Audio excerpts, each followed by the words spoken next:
একদিনে ৮৬ জন হিন্দুকে গ্রেপ্তার হয়েছে, যে বাংলাদেশের হিন্দুরা নির্যাতিত, আমি থাকলে এটা হতো না। ফলাফল কি হলো? আমেরিকায় বসবাসকারী সব হিন্দু ভোট কিন্তু তার দিকে চলে গেছে। দাদা, প্রথমেই একটা ব্যাপারে একটু জানতে চাই আপনার কাছে, যে বাংলাদেশের সাম্প্রদায়িক সম্প্রীতি কেমন, বা কতটুকু ভালো কতটুকু খারাপ, এ নিয়ে অনেক আলোচনা হয়। এর মধ্যে নেগেটিভ আলোচনাও প্রচুর আছে, দেশের বাইরে নিয়ে আলোচনা হয়।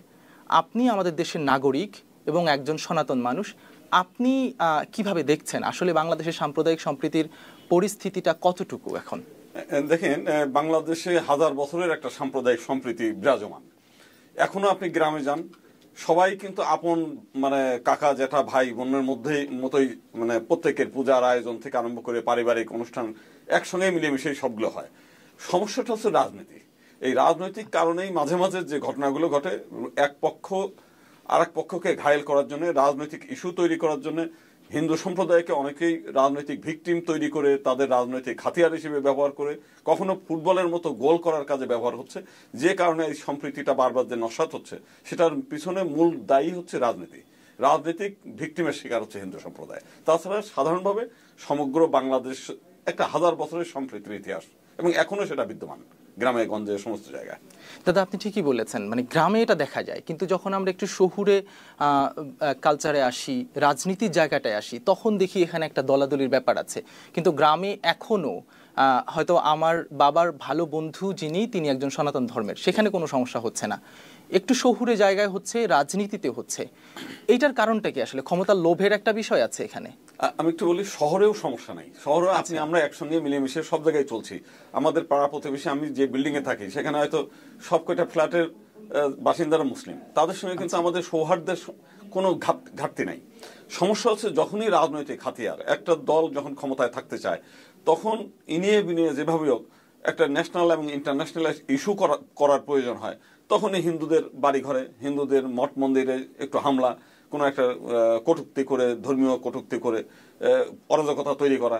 আমরা অতীতে দেখেছি 2008 সাল থেকে 2023 সাল পর্যন্ত কুমিল্লা আরম্ভ করে আপনার যশোরের অভয়নগর, দিনাজপুর, রংপুর, পীরগঞ্জ, চট্টগ্রামের হাটহাজারী, নাসিরনগর, এই ঘটনাগুলো কিন্তু আলোচিত ঘটনা, একটা গ্রাম ধরে জ্বালিয়ে দিয়েছে। এবং এর পিছনে পরবর্তীকালে আমরা দেখেছি যে টিটু রায় নিজে লেখাপড়া জানে না, নিজে ফেসবুক লিখতে পারে না, কিন্তু তার ইস্যু করে কিন্তু একটা গ্রাম জ্বালিয়ে দিয়েছে।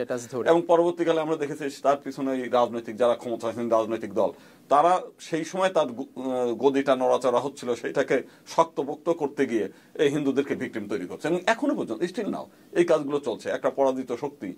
আজকে দেখেন সারা দেশে ইসকনের কথাটা আপনারাই জানেন যে আলোচিত হচ্ছে।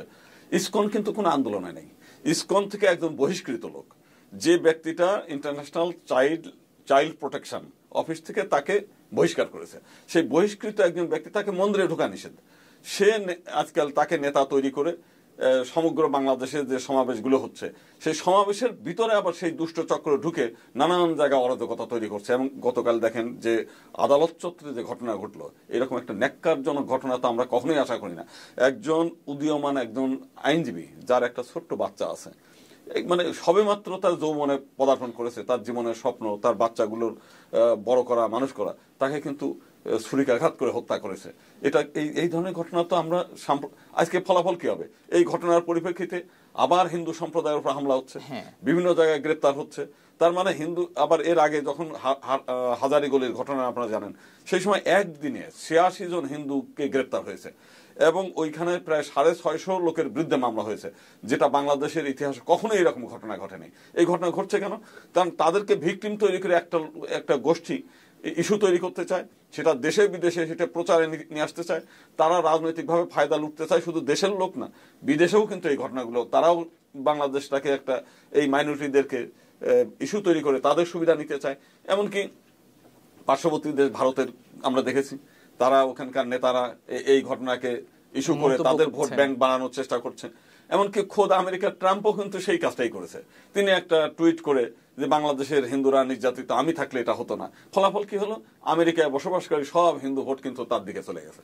তো মূলত আমরা পড়েছি, আমরা বাংলাদেশের হিন্দু সম্প্রদায় মানে দেশীয় এবং আন্তর্জাতিক একটা চাপের মধ্যে, মানে গোল করার কাজে ব্যবহৃত হচ্ছে আর কি, ভিকটিম তৈরি করে। যার একদিনে 86 জন হিন্দুকে গ্রেপ্তার হয়েছে যে বাংলাদেশের হিন্দুরা নির্যাতিত, আমি থাকলে এটা হতো না। ফলাফল কি হলো? আমেরিকায় বসবাসকারী সব হিন্দু ভোট কিন্তু তার দিকে চলে গেছে। দাদা, প্রথমেই একটা ব্যাপারে একটু জানতে চাই আপনার কাছে যে বাংলাদেশের সাম্প্রদায়িক সম্প্রীতি কেমন, বা কতটুকু ভালো কতটুকু খারাপ, এ নিয়ে অনেক আলোচনা হয়। এর মধ্যে নেগেটিভ আলোচনাও প্রচুর আছে, দেশের বাইরে নিয়ে আলোচনা হয়। আপনি আমাদের দেশের নাগরিক এবং একজন সনাতন মানুষ, আপনি কিভাবে দেখছেন আসলে বাংলাদেশের সাম্প্রদায়িক সম্প্রীতির পরিস্থিতিটা কতটুকু এখন? দেখেন, বাংলাদেশে হাজার বছরের একটা সাম্প্রদায়িক সম্প্রীতি বিরাজমান। এখনো আপনি গ্রামে যান, সবাই কিন্তু আপন, মানে কাকা জ্যাঠা ভাই বোনের মতোই, মানে প্রত্যেকের পূজার আয়োজন থেকে আরম্ভ করে পারিবারিক অনুষ্ঠান একসঙ্গে মিলেমিশে সবগুলো হয়। সমস্যাটা হচ্ছে রাজনীতি।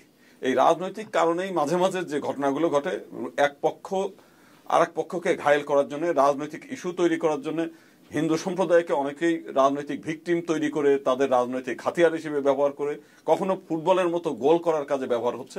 যে কারণে এই সম্প্রীতিটা বারবার যে নস্যাৎ হচ্ছে, সেটার পিছনে মূল দায়ী হচ্ছে রাজনীতি। রাজনৈতিক ভিকটিমের শিকার হচ্ছে হিন্দু সম্প্রদায়। তাছাড়া সাধারণভাবে সমগ্র বাংলাদেশ একটা হাজার বছরের সম্প্রীতির ইতিহাস, এবং এখনো সেটা বিদ্যমান গ্রামে গঞ্জে সমস্ত জায়গায়। দাদা, আপনি ঠিকই বলেছেন, মানে গ্রামে এটা দেখা যায়, কিন্তু যখন আমরা একটু শহুরে কালচারে আসি, রাজনীতির জায়গাটায় আসি, তখন দেখি এখানে একটা দলাদলির ব্যাপার আছে। কিন্তু গ্রামে এখনো হয়তো আমার বাবার ভালো বন্ধু যিনি, তিনি একজন সনাতন ধর্মের, সেখানে কোনো সমস্যা হচ্ছে না। একটু শহুরে জায়গায় হচ্ছে, রাজনীতিতে হচ্ছে। এইটার কারণটা কি আসলে? ক্ষমতার লোভের একটা বিষয় আছে এখানে। আমি একটু বলি, শহরেও সমস্যা নাই। শহরে আপনি আমরা একসঙ্গে মিলেমিশে সব জায়গায় চলছি।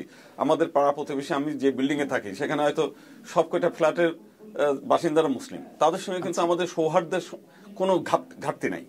সমস্যা হচ্ছে যখনই রাজনৈতিক হাতিয়ার, একটা দল যখন ক্ষমতায় থাকতে চায়, তখন ইনিয়ে বিনিয়ে যেভাবে হোক একটা ন্যাশনাল এবং ইন্টারন্যাশনাল ইস্যু করার প্রয়োজন হয়, তখনই হিন্দুদের বাড়িঘরে, হিন্দুদের মঠ মন্দিরে একটু হামলা, কোনো একটা কটূক্তি করে, ধর্মীয় কটূক্তি করে অরাজকতা তৈরি করা। আমরা অতীতে দেখেছি 2008 সাল থেকে 2023 সাল পর্যন্ত কুমিল্লা আরম্ভ করে আপনার যশোরের অভয়নগর, দিনাজপুর, রংপুর, পীরগঞ্জ, চট্টগ্রামের হাটহাজারী, নাসিরনগর, এই ঘটনাগুলো কিন্তু আলোচিত ঘটনা, একটা গ্রাম ধরে জ্বালিয়ে দিয়েছে। এবং এর পিছনে পরবর্তীকালে আমরা দেখেছি যে টিটু রায় নিজে লেখাপড়া জানে না, নিজে ফেসবুক লিখতে পারে না, কিন্তু তার ইস্যু করে কিন্তু একটা গ্রাম জ্বালিয়ে দিয়েছে।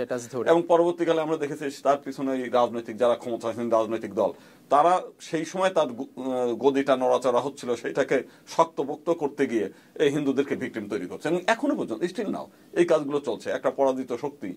আজকে দেখেন সারা দেশে ইসকনের কথাটা আপনারাই জানেন যে আলোচিত হচ্ছে। ইসকন কিন্তু কোনো আন্দোলনে নেই। ইসকন থেকে একজন বহিষ্কৃত লোক, যে ব্যক্তিটা ইন্টারন্যাশনাল চাইল্ড প্রোটেকশন অফিস থেকে তাকে বহিষ্কার করেছে, সেই বহিষ্কৃত একজন ব্যক্তি, তাকে মন্দিরে ঢোকা নিষেধ। সে আজকাল তাকে নেতা তৈরি করে সমগ্র বাংলাদেশে যে সমাবেশগুলো হচ্ছে, সেই সমাবেশের ভিতরে আবার সেই দুষ্ট চক্র ঢুকে নানান জায়গায় অরাজকতা তৈরি করছে। এবং গতকাল দেখেন যে আদালত চত্বরে যে ঘটনা ঘটলো, এরকম একটা ন্যাক্কারজনক ঘটনা তো আমরা কখনোই আশা করি না। একজন উদীয়মান একজন আইনজীবী, যার একটা ছোট্ট বাচ্চা আছে, মানে সবেমাত্র তার যৌবনে পদার্পণ করেছে, তার জীবনের স্বপ্ন, তার বাচ্চাগুলোর বড় করা, মানুষ করা, তাকে কিন্তু ছুরিকাঘাত করে হত্যা করেছে। এটা এই ধরনের ঘটনা তো আমরা আজকে ফলাফল কি হবে?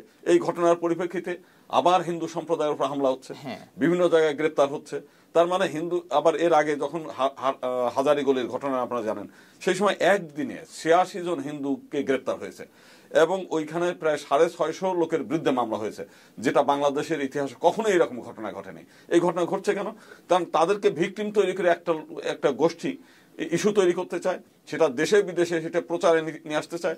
তারা রাজনৈতিকভাবে ফায়দা লুটতে চায়, শুধু দেশের লোক না, বিদেশেও কিন্তু এই ঘটনাগুলো, তারাও বাংলাদেশটাকে একটা, এই মাইনরিটিদেরকে ইস্যু তৈরি করে তাদের সুবিধা নিতে চায়। এমনকি পার্শ্ববর্তী দেশ ভারতের আমরা দেখেছি, তারা ওখানকার নেতারা এই ঘটনাকে ইস্যু করে মন্তব্য তাদের ভোট করছেন। ব্যাংক বাড়ানোর চেষ্টা করছেন। এমনকি খোদ আমেরিকার ট্রাম্পও কিন্তু সেই কাজটাই করেছে। তিনি একটা টুইট করে যে বাংলাদেশের হিন্দুরা নির্যাতিত, আমি থাকলে এটা হতো না। ফলাফল কি হলো? আমেরিকায় বসবাসকারী সব হিন্দু ভোট কিন্তু তার দিকে চলে গেছে। তো মূলত আমরা পড়েছি, আমরা বাংলাদেশের হিন্দু সম্প্রদায় মানে দেশীয় এবং আন্তর্জাতিক একটা একটা চাপের মধ্যে মানে গোল করার কাজে ব্যবহৃত হচ্ছে আর কি, ভিকটিম তৈরি করে যার